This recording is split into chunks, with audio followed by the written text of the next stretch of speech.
Baik, assalamualaikum warahmatullahi wabarakatuh. Di sini saya masih menjelaskan apa itu Successful Scrum Product Management.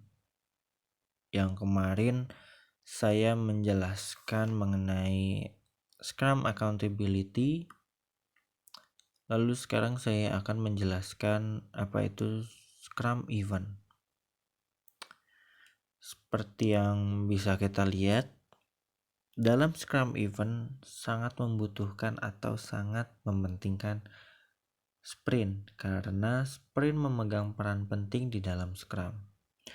Sprint menjadi sebuah wadah untuk menjalankan Scrum Event agar proyek yang dikerjakan mengalami kemajuan. Lalu Scrum Event atau acara-acara di dalam Scrum diperlukan agar transparansi dapat dilihat oleh semua pihak yang bertanggung jawab di dalamnya. Jika terjadi kegagalan dalam melakukan acara-acara Scrum atau Scrum Event, maka kemungkinan besar dapat mengakibatkan hilangnya peluang untuk memeriksa bagaimana proyek pengerjaan produk berjalan. Dengan demikian, kemampuan adaptasi anggota tim Scrum akan terganggu karenanya. Jadi secara garis besar dapat dikatakan bahwa Scrum Event ini dibutuhkan untuk menciptakan keteraturan dalam mengerjakan suatu proyek pengembangan produk. Dan untuk mengerjakan suatu pengerjaan proyek tersebut, ada cara-cara yang harus dilaksanakan di dalam kerangka kerja Scrum, yaitu ada 5 event yang dilakukan di dalam kerangka Scrum. Yaitu yang pertama ada sprint. Sprint merupakan acara Scrum berdurasi tetap sekitar 1 bulan atau kurang untuk menciptakan suatu konsistensi. Sprint yang baru akan dimulai dengan segera setelah sprint sebelumnya berakhir. Sprint yang kita ketahui atau Anda ketahui, sprint ini dapat dikatakan sebagai jantung dalam kerangka kerja Scrum. Sprint juga menjadi wadah untuk acara-acara atau event-event yang lain karena semua pengerjaan yang dibutuhkan untuk mencapai product goal atau tujuan produk. Seperti sprint planning, daily scrum, sprint review, dan sprint retrospektif terjadi di dalam sprint ini. Pada saat sprint berjalan, maka terdapat beberapa hal yang harus diperhatikan, yaitu tidak melakukan perubahan yang dapat membahayakan sprint goal yang sudah ditentukan. Kualitas tidak boleh menurun. Yang ketiga, produk backlog harus terus diperbaiki sesuai dengan kebutuhan. Yang terakhir ada cangkupan atau skop pekerjaan dapat diklarifikasi dan negosiasi.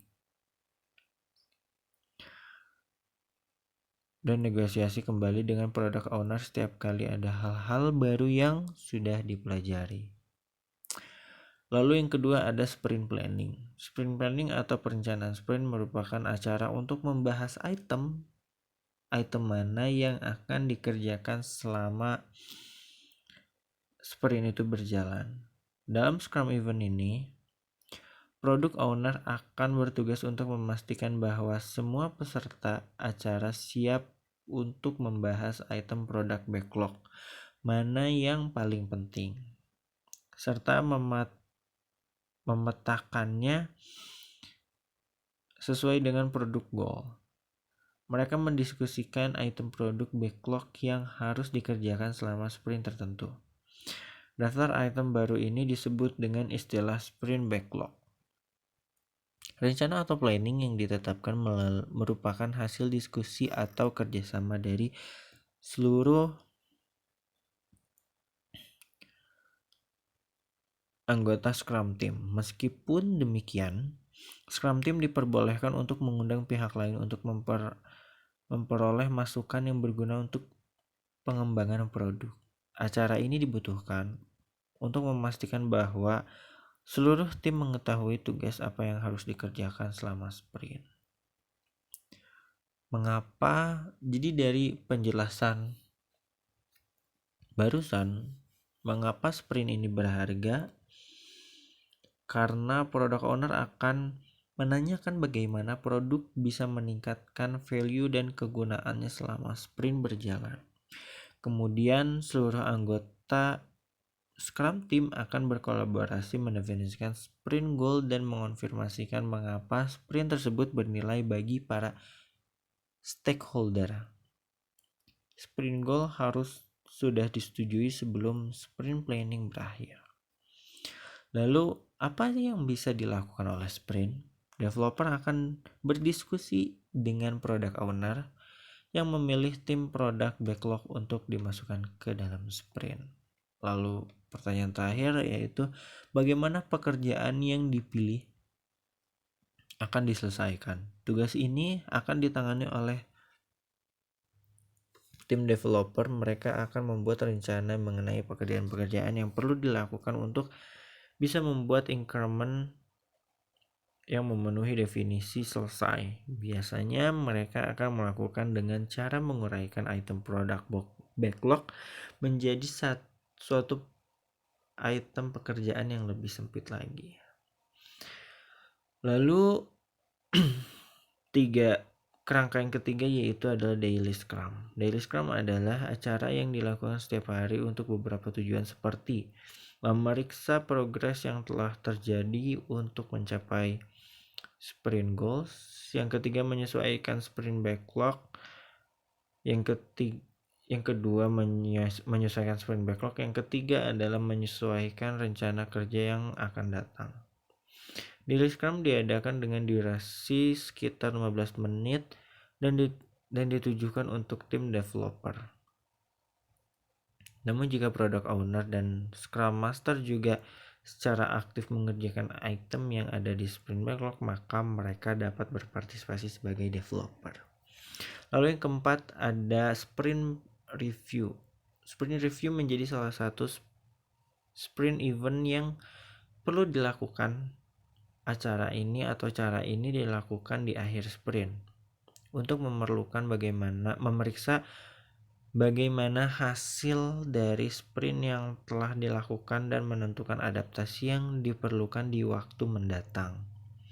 Di dalam acara ini atau dalam event ini, Scrum Team akan mempresentasikan hasil kerja mereka kepada para stakeholder dan membahas bagaimana progres untuk mencapai product goal. Lalu yang terakhir ada sprint retrospektif. Jadi sprint retrospektif ini menjadi sebuah pertemuan yang dapat digunakan oleh Scrum Team untuk memeriksa dirinya sendiri dan membuat perencanaan mengenai peningkatan kualitas dan efektivitas yang akan dilakukan pada sprint berikutnya. Mungkin segitu saja dari saya yang bisa saya sampaikan mengenai Scrum event ini. Mungkin bisa kita simpulkan bahwa Scrum event dibutuhkan oleh semua anggota tim agar proses pengerjaan proyek dapat berjalan dengan lancar pastinya. Selain itu, dengan rutin mengadakan pertemuan-pertemuan tersebut, maka produk yang dikembangkan dapat terus ditingkatkan baik dari sisi value atau kegunaan. Mungkin sekian dari saya. Wassalamualaikum warahmatullahi wabarakatuh.